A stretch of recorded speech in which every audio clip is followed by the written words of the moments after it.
Welcome back to my channel. I hope you've been enjoying the story so far. So, let's get back to it. My course was clear then as I looked around. The females didn't look agreeable at all. Ladies, I understand that change is difficult, but I think that a democracy would be a better way of life for us here. Here and now, we have me as your queen. Granted that I haven't been here long enough to see how our world works, but I am willing to learn. I ask for time to observe how our present way works before we discuss this again. The administration was run by the first noble who spoke. She looked reflective, but the others who oversaw the other aspects of government didn't look agreeable at all. There had to be a solution to this, and I planned on finding it quickly. I needed more than ever now to leave Terra. Very well, I propose you conduct your little study, and we will meet again to discuss this. The others agreed. Good, I said as I watched them file out of the throne room. After the women left, Longor looked at me for a long time before he spoke. I stared right back at him. I could feel the magic tightening around me. He had full control of me once again. I'd been so out of practice that I hadn't realized that he had loosened it so that the women wouldn't know he was controlling me. What a fool I am. Morgana, you must make them see soon. Our world will suffer if things don't change, said my father-in-law. How is our world suffering? I asked him. You will see once you conduct your study. There are more females than males. When our females have hatchlings, the males are always numbered, while the females thrive. I shook my head. I don't understand. What do you mean by numbered? What my father is saying is that when our eggs hatch, the males are immediately killed if there is more than one. It has been this way for centuries. There can be no more than one male in every litter. The females have been committing genocide, and it must stop. I didn't know, I said. I will try harder to convince them. See that you do, Longor said with a growl. The rest of the day, I did just that. I walked around seeing for myself how Terra worked. I visited all the official caverns to find that not one male held an office. They worked as clerks, assistants, and helpers of every description, and there were no exceptions. Although they looked content, I could see resentment in some. I didn't really blame them, as I could see that some of the females did treat them derogatorily. By the end of my first day of observing, I was disgusted by what I'd seen and agreed that it should end. I flew home exhausted. It was tiring. Being queen wasn't pleasant at all. All the posturing done by the populace in my presence was a bit much. Everyone wanted to give me things. I had 2 guards with me, and I'm sure they were weary and resentful of all I'd been given. We had 2 wagons of jewels. Others promised services that I really had no need for. By the end of the week, I had made up my mind. Things had to change. I called for another meeting.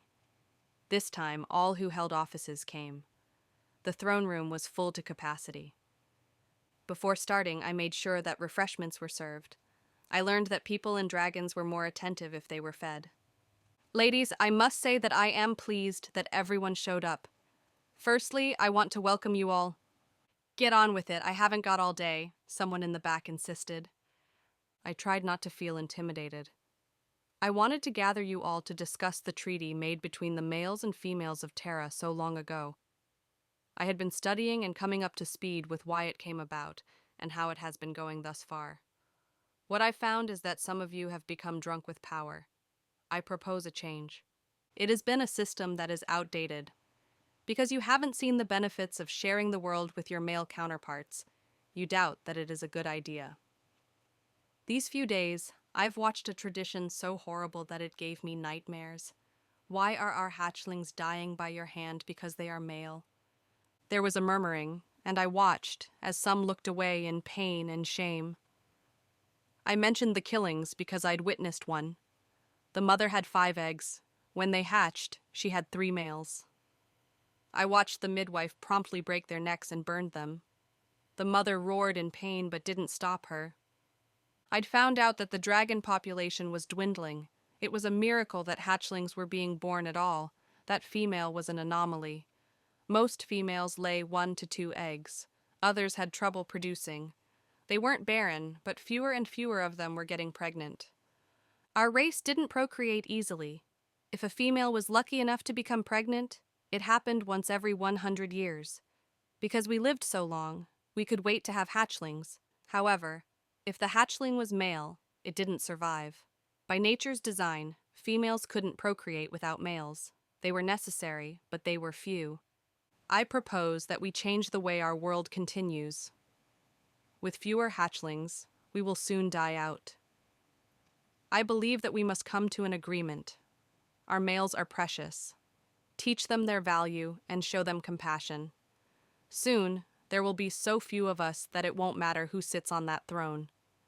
How many of you have had male hatchlings? Almost all of them nodded their massive heads. If each of you have a male hatchling, then that's the potential for our race to continue.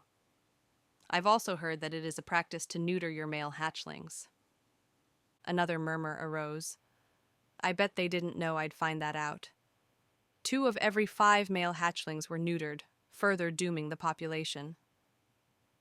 This practice must stop, or we will be no more. As your queen, I insist that we rewrite the treaty. It is outdated and harmful. We are no longer at war, and we've accepted our males' return to Terra. Why not go all the way and live in harmony and peace? Please think carefully about how much more enjoyable our world could be if we did away with that archaic way of living for something that will benefit us all. I would like the scribes to come to me tomorrow to do the rewrite. Once we are done, I will call for another meeting to present it to you. Then I turned and walked away with my tail held high. Back in our cave, Longhir was anxious. He had attended the meeting, but as a male, he wasn't allowed to speak.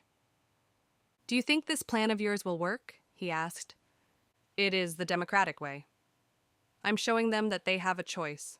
As queen, I could have said that I wanted change and decreed it, but that wouldn't have been democratic. Would it, Longhir? No, I suppose not.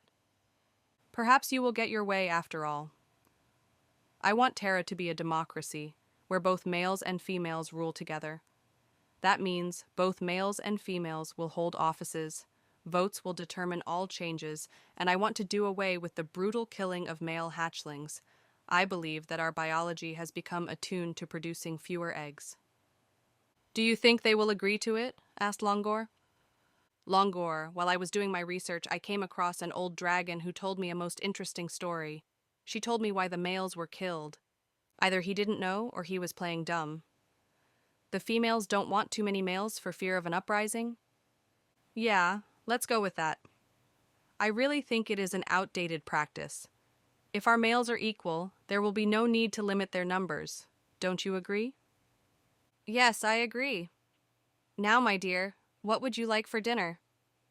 Longhir's demeanor turned sweet. I'd come to know that tone. He wanted to have me after dinner. I really don't care. It is that time of the month for me, so I'm not hungry, I said. I was in no mood. I was hoping he'd take his amorous self to his mistress. He didn't think I knew about his affair with Banloghir. I'd been on Terra for what on earth would be about 15 months. By now, I know that the authorities have been to my apartment to find it empty, and my job has probably replaced me by now since they couldn't locate me. My friends were probably worried too. I was resigned to not having a life back there anymore. Still, I couldn't stay here either. I'd made a commitment to these dragons, and I wanted to fulfill it and then make my escape.